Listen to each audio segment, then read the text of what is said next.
하나님 말씀을 같이 보시겠습니다. 마태복음 5장 3절 한 절 말씀이 되겠습니다.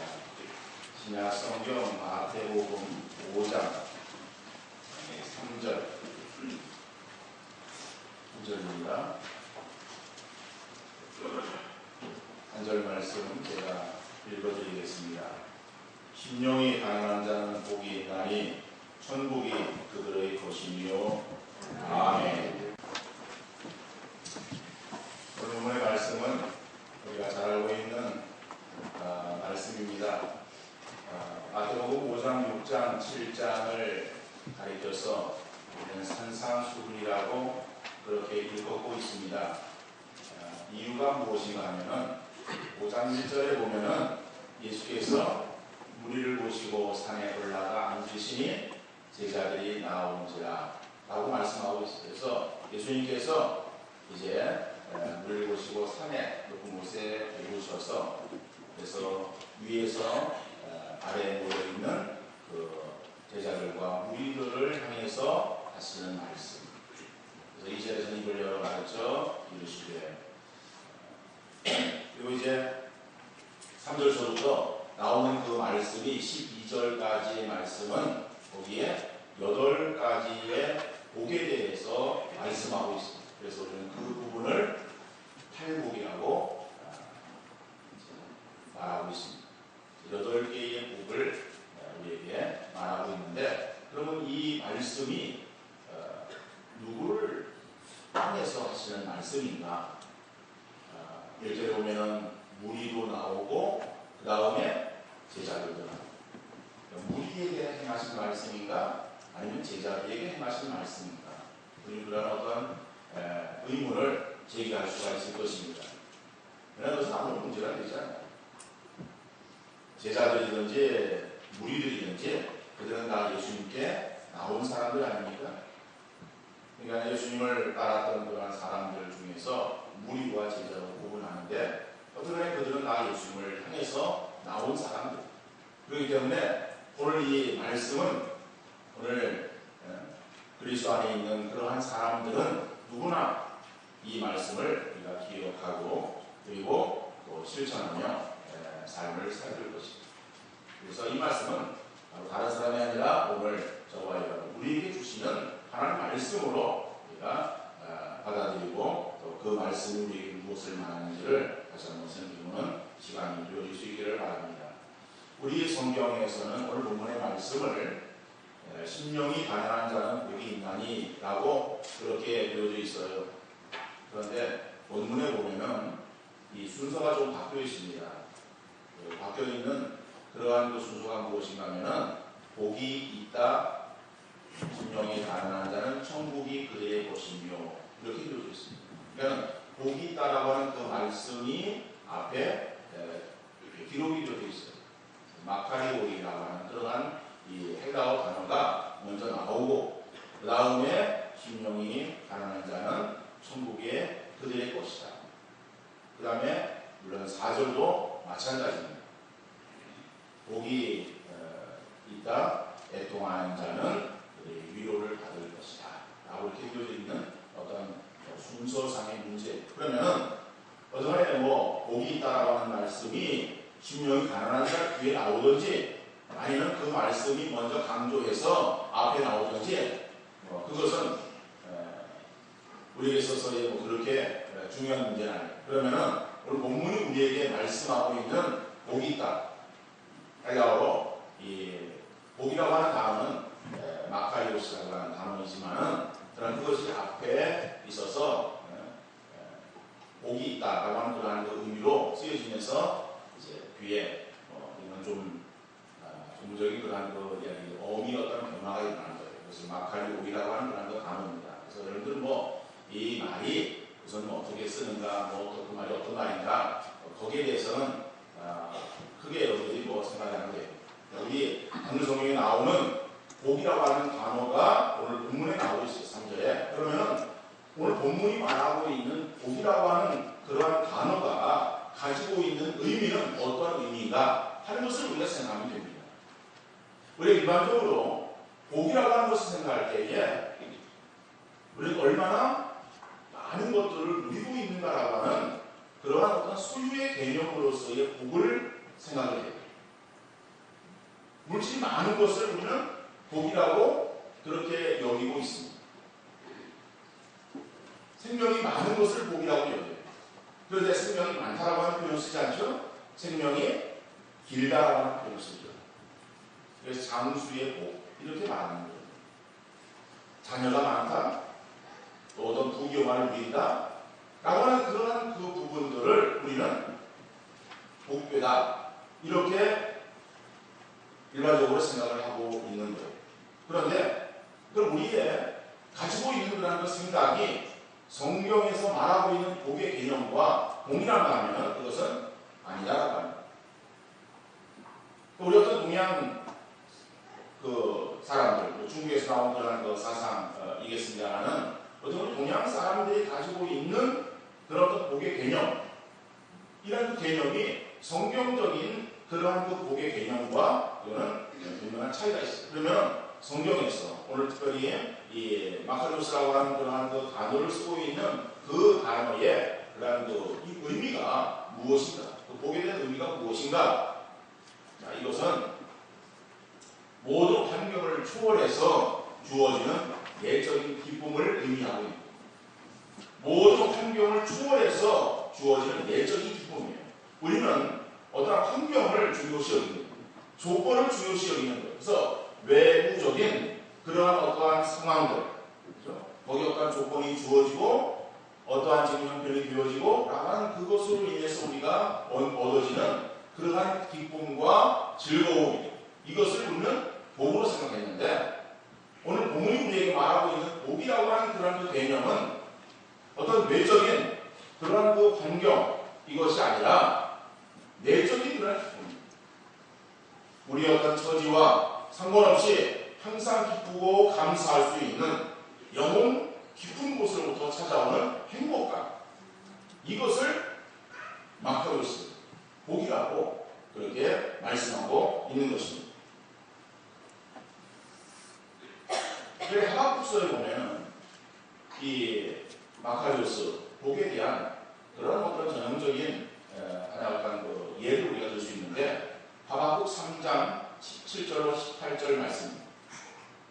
그 말씀이 잘 보이는 말씀입니다. 무슨 말씀입니까? 궁금해하지만은 비록 무화과 나무가 무성하지 못한 포도나무에 열매가 없으니 감람나무에 소출이 없으며 밭에 식물이 아니라 먹을 것이 없습니다. 우리의 양이 없으며 외양간에 소가 없을지라도 자 나는 여호와로 말미암아 즐거워하며 나의 구원의 하나님으로 말미암아 기뻐하리라. 내가 즐거워하고 내가 기뻐하는 그 요인이 무엇인가? 그것은 외적인 조건이 아니다. 외적으로 내게 하는 풍작이 되어서 그래서 어떤 물질의 풍요로움을 누리거나 아니면 많은 양떼와 많은 소떼가 내게 있어서 그래서 그런 것들로 인해서 내가 기뻐하는 것이 아니라 내 참된 기쁨과 즐거움은 여호와로 말미암아 즐거워하고 구원의 하나님으로 인하여 내가 기뻐한다라고 고백하는 이 하박국의 고백, 바로 이것이 진정한 복이라고 하는 것을 우리에게 말씀하고 있습니다. 사도 바울도 어떤 환경이나 조건으로부터 주어지는 복을 헤아려서 감사한 사람이 아닙니다. 바울은 기쁨을 노래했습니다. 감사를 말했어요. 그러면 바울의 그러한 그 외적인 조건이 얼마나 풍족한 가운데 있고 얼마나 평안한 가운데 있었고 얼마나 만족하고 누리는 삶을 살았기에 그가 입만 열면 기쁨을 말하고 감사를 말했겠는가. 여러분이 잘 알고 있는 빌립보서 4장 4절 말씀 보면은 주 안에서 항상 기뻐하라. 내가 다시 말하노니 기뻐하라고 그는 빌립보 교회 성도를 향해서 편지 쓰고 있습니다. 편지하는 그 내용 가운데서 주 안에서 항상 기뻐하라. 내가 다시 말하노니 강조해서 말하노니 기뻐하라. 기뻐하라라고 하는 그런 그 말을 연극법 한국에서 쓰고 있습니다. 우리가 잘 알고 있는 가정을 가서 보면은 범사에 감사, 항상 기뻐하라. 바울은 지금 빌립보서를 쓸 때에 기뻐할 수 있는 상황이었겠습니까? 그의 삶에 아무런 문제없는 평탄함이 주어져 있고 부족함이 없는 그러한 풍성함이 그의 삶에 주어져 있었기에 바울은 기뻐하고 감사하라고 말했겠어요? 바울이 빌립보서를 쓸 때는요, 옥중에 있었어요. 그래서 빌립보서는 옥중서신입니다. 옥중서신인데 옥에 갇혀있는 그가 다른 어떤 윤리적인 그러한 그 잘못을 보면서 감옥에 들어간 것이 아니에요. 복음을 전하다가 깊은 감옥에 들어가 있습니다. 언제 헤어나올지 모르는 그러한 그 컴컴한 그 감옥 속에서 바울은 빌립보 성도들 향해서 소식을 듣고 그리고 그들에게 갈 수 없으니까 편지를 쓰는 거예요. 편지를 쓰면서 그에게서 나오는 그런 그 말은 주 안에서 항상 기뻐하라. 내가 다시 너희 강조해서 말하는데 너희가 기뻐하라. 바울의 삶에 있어서는 우리가 육신의 눈으로 바라볼 때는 기쁨의 그러한 조건을 하나도 발견할 수 없는 그런 상황입니다. 도무지 그 상황에서도 기뻐하라고 하는 그런 말이 나옵니다. 그러나 바울은 그는 외적인 그러한 그 조건이나 환경으로 인해서 주어지는 그러한 그 기쁨을 누리기를 원했던 것이 아니라 그의 마음속에서 하나님께 주시는 그러한 그 평안함과 그 다음에 만족감을 그는 소유했습니다. 그러한 그 기쁨과 즐거움 가운데 그걸 누리면서 그러면서 빌립보 성도들 향해서도 기뻐하라고 그렇게 말하고 있는 것입니다. 여러분, 우리에게 있어서의 참된 복이라고 하는 것은 어떤 외적인 그러한 조건으로 우리에게 주어지는 것이 아닙니다. 그러니까 우리가 복을 생각할 때에 외적인 그러한 어떤 행동이 없고 조건이 없다라고 하는 것을 우리가 해야지만 우리 속에서 넘쳐나는 그런 기쁨을 소유하는 그런 행복감 가운데 늘 젖어 살아가는 우리 모든 성도님들을 되어줄 수 있기를 간절히 바랍니다. 그러면 이러한 복이 어떤 사람에게 주어지는가? 자, 이런 그 복이 있다라고 말하는데 그런 그 복 어떤 사람에게 주어지는가? 이것은 심령이 가난한 자임을 말합니다. 심령이 가난한 자는 복이 있다라고 합니다. 여러분, 가난하다라고 하는 것이 어떤 의미겠습니까? 가난하다라고 하는 것은 우리는 돈이 없다 이런 그 생각을 하게 되어집니다. 여러분, 가난하다라고 하는 것은 비었다라고 하는 그런 의미의 비었다. 그래서 주머니가 비었다 이런 표현을 씁니다. 그러니까 주머니가 빈 것은 뭐예요? 그러면 주머니가 빈 것은 여러분 주머니 안 그렇습니까? 꽉 차 있습니까? 주머니가 빈 것은 돈이 없는 거예요. 그러니까 우리가 지금은 또 이 말을 어떻게 쓰겠습니까? 지갑이 이렇게 표현을 하기도 해요. 그러니까 지갑이나 주머니라고 하는 것은 그러니까 우리가 그전에는 지갑도 뒤에 있어요. 그러면 돈을 어디다 집어넣습니까? 주머니가 넣는 거예요. 전대는 그건 뭐 장사하는 사람, 돈을 좀 많이 만드는 사람들이나 전대를 찾고 다니지 일반 사람들은요 그 전대에다 돈을 뭐 여유가 안 되잖아요. 그러면은 이 돈 어디다 집어넣어요? 주머니에 넣고 다니는 거예요. 그러니까 주머니에 돈, 지갑에 돈 이렇게 생각했어요. 그러니까 주머니가 비었다, 지갑이 비었다라고 하는 것은 그 안에 들어있어야 되는 돈이 없다라고 하는 것에 어떤 상징적인 표현이겠죠. 그러면 우리의 심령이 비었다라고 하는 것은 뭘 말하겠습니까? 그러면 우리의 심령이 무엇으로 가득 차 있었는가? 라는 것을 먼저 생각해요. 하나님께서 우리 인간을 만드십니다. 인간을 만드셨을 때에 흙으로 사람을 빚어서 그래서 육신을 만드십니다. 그리고 그 코에 생기를 불어넣어서 생명이 되게 하십니다. 그 성경은 또 어떻게 말하고 있냐면 우리 인간을 하나님께서 하나님의 형상을 따라 우리를 만들었다라고 말씀하시는 거예요. 자, 뭐 그 코에 생기를 불어넣었다, 하나님의 형상을 따라 만들었다라고 하는 그러한 것들을 우리가 어떤 신학적인 그러한 측면에서 생각해 보기보다는 여러분 그 하나님의 형상으로 만들어졌다라고 하는 그것을 어떻게 또 표현할 수 있는가 하면은 우리가 만들어질 때는 우리 심령, 우리 마음과 우리 영혼, 그래서 마음이라고 성경은 마음이라고 말하는 것이 아니고 심령이라고 말하죠.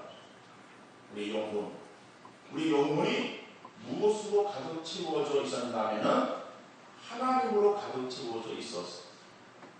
하나님께서 우리를 처음 만드셨을 때는 우리 육체를 만드시고 그리고 우리에게 있어서 영혼을 불어넣어 줄 때에 그 영혼에 무엇으로 가득 차 있었는가 하면은 하나님으로 가득 차 있었던 존재들이에요. 그거는 그 하나님으로 가득 차 있었기 때문에 하나님과의 사랑의 관계 속에서 우리가 지낼 수밖에 없는 거예요.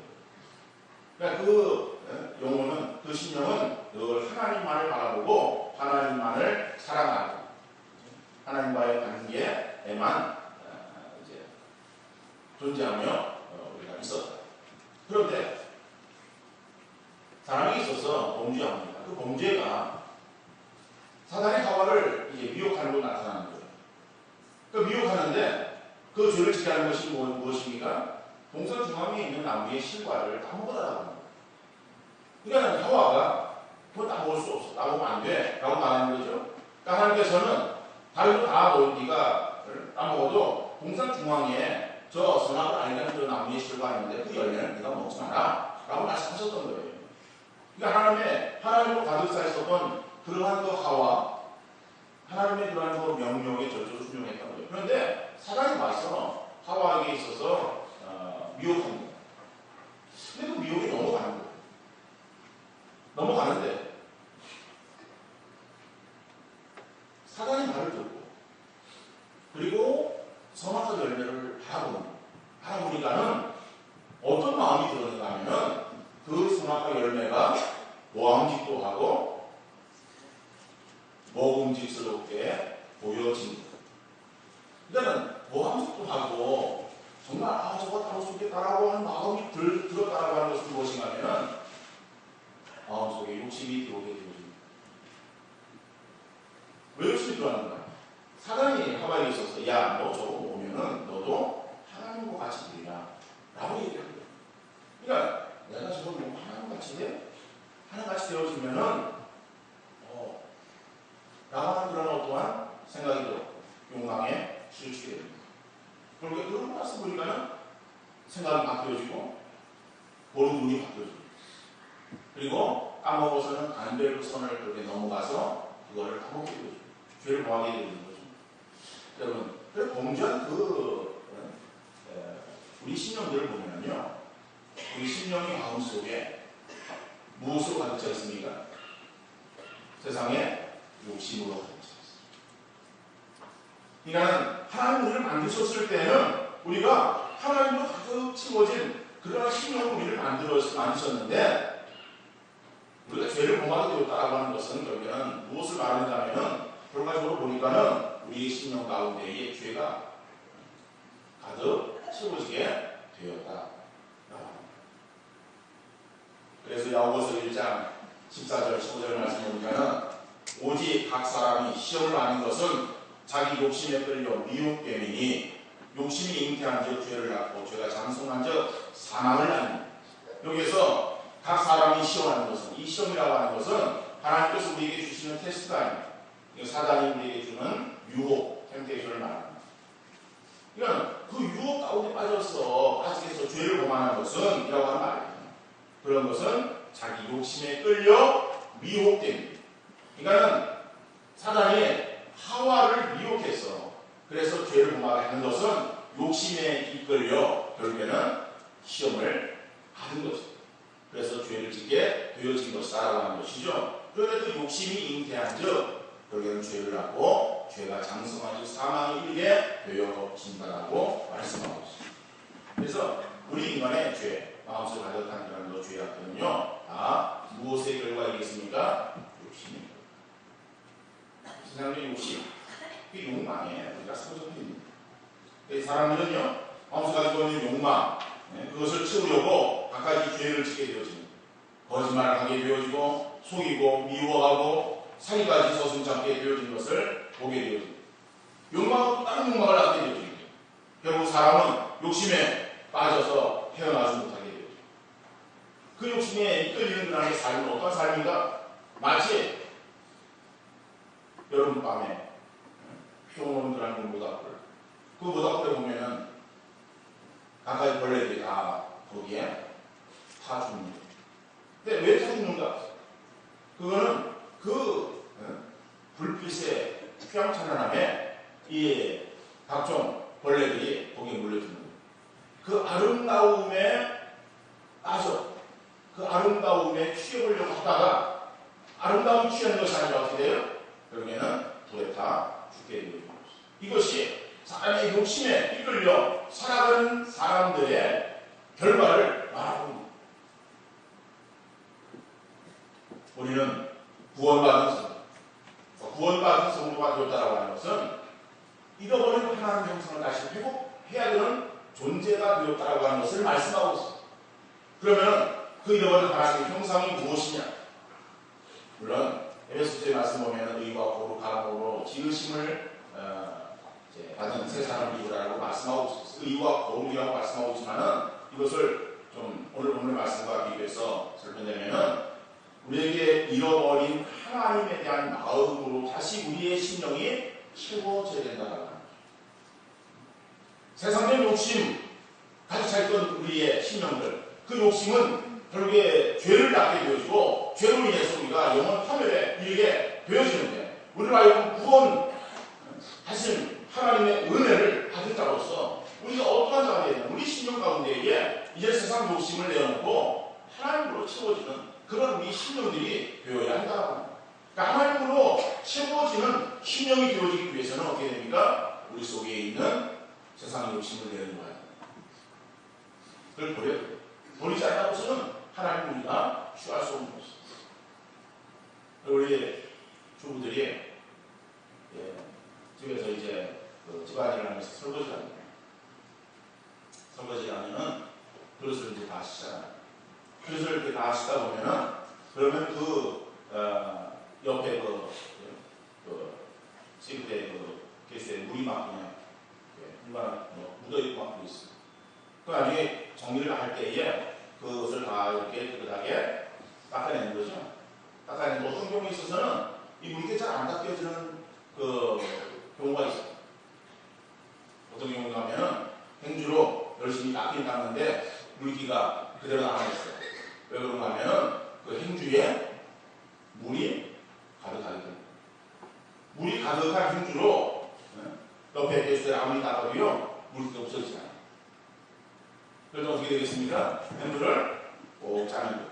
짜가지고 그래서 물기를 없애고 그리고서 개수에 옆에 물 묻은 물들을 다 닦고 그릇에 묻은 물들을 닦아내면요 그러면은 물기 없는 그러한 그릇도 되어지고 물기 없는 그러한 이제 싱크대의 모습을 볼 수가 있습니다. 물 먹은 그러한 스펀지, 김치물 가져오지 먹은 스펀지로 아무리 닦으려 해도요 오히려 개수가 지저분해집니다.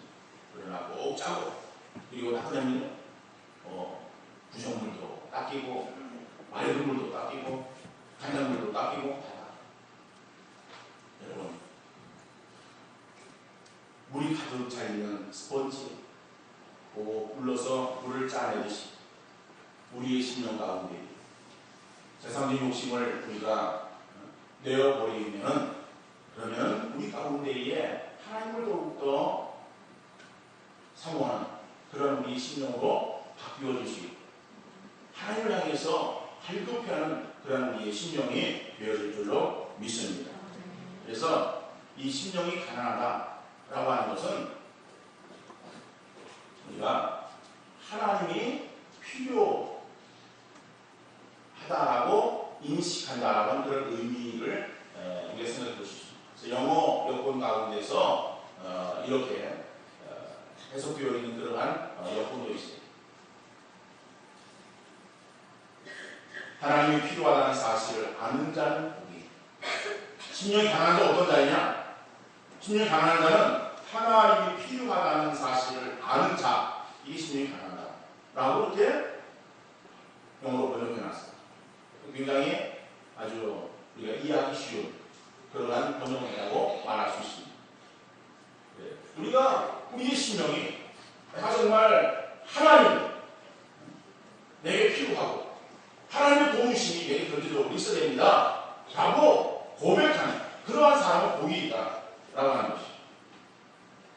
여러분, 우리가 우리의 심령이 하나님으로 가득 채워지기 위해서는 세상 욕심을 버리고, 그래서 빈 마음 하나님으로부터 간절히 사모해서 그 하나님으로 채워지는 우리 모든 심령들 되어질 수 있기를 간절히 바랍니다.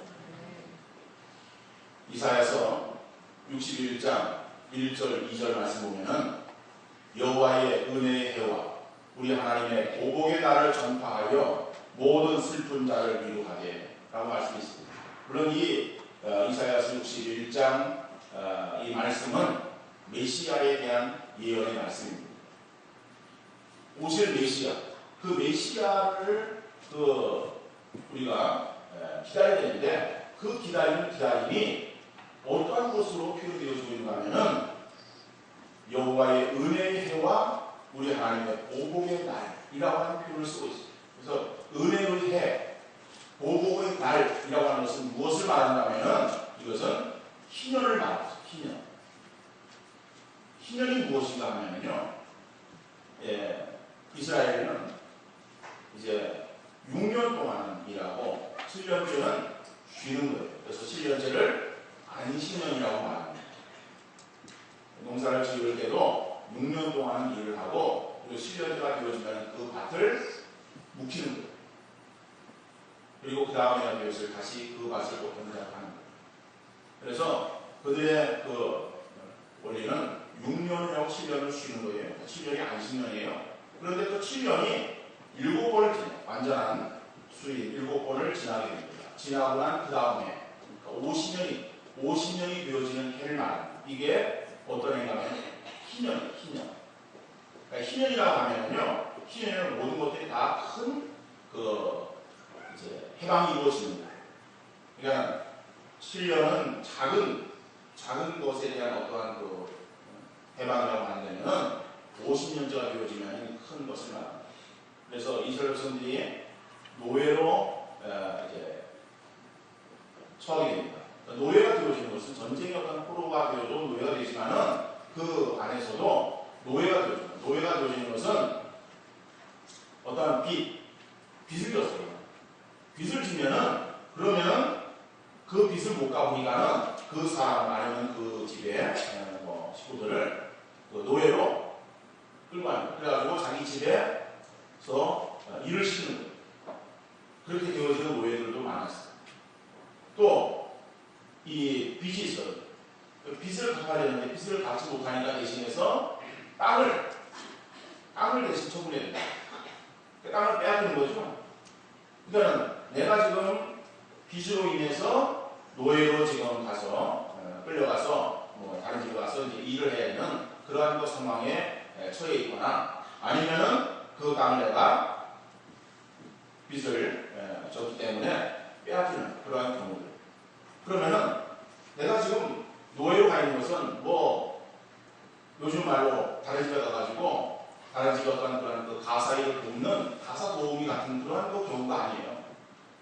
이거 그 집에 주인의 소속되어진 그런 하나의 어떤 소유물이에요.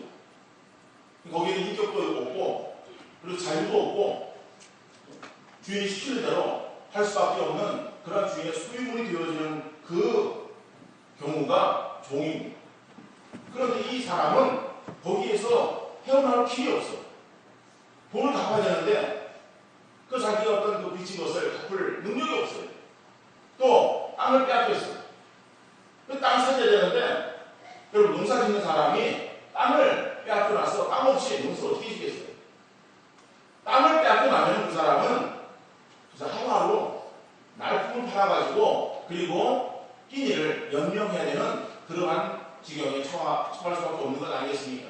그러니까 그런 사람들에게 있어서 땅을 차지한다, 또 내가 자유롭다라고 하는 것은 이거는 이루어질 수 없는 현실입니다. 그런데 하나님께서 일본에 뭐라고 말씀하셨는가 하면 신령이 되었으면 그렇게 종되었던 자들이 다 돌아오고 그리고 땅을 빼앗겼던 그러한 사람들이 땅이 회복되어지는 그때가 신령이에요. 그러니까는 이 지금 노예 지금 끌려가서 힘들어 그 고생하는 그런 사람들 땅을 빼앗겨서 지금 날품하면서 하루하루를 지내는 그런 그 사람들에게 있어서의 그 기다리는 것은 뭐예요? 희년을 기다리는 힘입니다. 그거는 자기 힘으로는 할 수 없어요. 하나님께서 베풀어주는 그 은혜에 의해. 그래서 이사야서 61장 2절에서 은혜에 의해 보복의 날 하나님께서 시행하시는 그런 어떠한 이 날들 이런 어떤 의미로 말하고 있는 희년. 희년을 기다린다라고 하는 것은 그러면 하나님의 은혜를 기다리는 것을 말합니다. 그러니까 이스라엘 백성들이 있어서는요, 그 가난한 이스라엘 백성들은 뭘 기다린다면 하나님의 은혜만을 기다리는 그 은혜가 베풀어지지 않으면 자기들은 살 수 없는 거예요. 우리가 살 수 있는 것, 살아야 되는 것은 하나님의 은혜를 우리가 기다리는 것밖에 없어요. 이러한 그 마음, 이 마음은 어떤 마음인가? 이 마음이 심령의 가난함을 의미하고 있는 거예요. 그러니까 그 심령 가운데에 내가 하나님이 없으면은 내가 한시라도 살 수 없고 아무것도 할 수 없는 연약한 존재입니다. 하나님을 기다리는 그러한 그 믿음의 자세. 그래서 신앙의 사람이 어떠한 사람이 신앙의 사람이라고 말하는가 성경은 우리는 다윗을 통해서 이러한 사실을 우리가 잘 알 수 있는데 시편 40편 1절 2절 말씀 보니까는 내가 여호와를 기다리고 기다렸더니 귀를 기울이사 나의 부르짖음을 들으셨도다. 다윗은 내가 여호와를 기다리고 기다렸더니 그의 마음속에 다윗은 다른 바라보지 않았어요. 세상의 다른 조건을 그가 갖기를 원하지 않았어요. 그는 그의 마음 가운데에 하나님으로 채워지기를 소망합니다. 그것을 합수하게 하는 그러한 이 믿음의 모습을 우리가 볼 수 있지 않습니까? 믿음의 사람, 하나님은 그 마음 가운데에 갈망하는 사람. 우리가 잘 알고 있는 시편 41편 1절 2절 말씀처럼 하나님이여 사슴이 신의 물을 찾기에 갈급함같이 내 영혼이 주를 찾기에 갈급하니이다. 내 영혼이 하나님 곧 살아계시는 하나님을 갈망하나니 내가 어느 때에 나아가서 하나님의 얼굴을 배울까. 정말 이 믿음의 사람들은요, 이게 죽으나 사나 하나님만을 바라보기를 소원해 그 하나님을 마음 가득히 갈망하는 그러한 그 믿음의 자세를 가지고 삶을 살았던 사람들. 이러한 사람들이 복이 있다라고 성경이 말씀하고 있습니다. 여러분, 우리의 심령에 무엇으로 치워지기를 원하십니까? 세상적인 조건으로 우리의 심령이 치워지기를 원하십니까? 세상의 물질로 우리의 심령이 가득 치워지기를 원하십니까? 그러면 그 물질이 우리에게 진정한 행복과 만족을 주리라고 생각하십니까? 세상의 명예와 권세가, 세상의 어떤 다른 어떤 조건들이 우리의 삶에 참된 만족과 행복을 주리라고 그렇게 믿고 있습니까?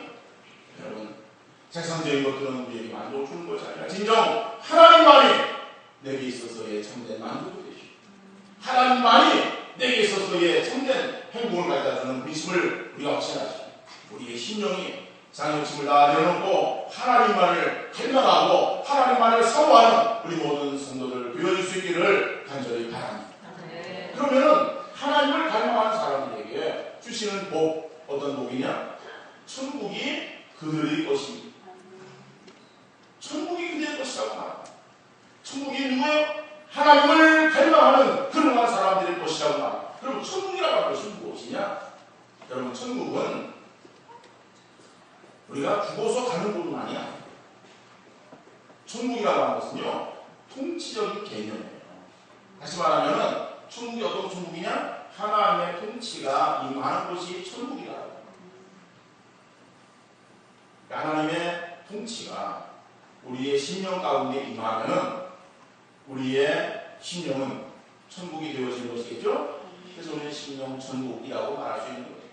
누가복음 17장 20절로 21절에 보니까는 바리새인들이 하나님의 나라가 어느 때에 임하나이까 묻거늘 예수께 대답하여 이르시되 하나님의 나라는 볼 수 있게 임하는 것이 아니요 또 여기 있다 저기 있다고도 못하리니 하나님의 나라는 너희 안에 있니.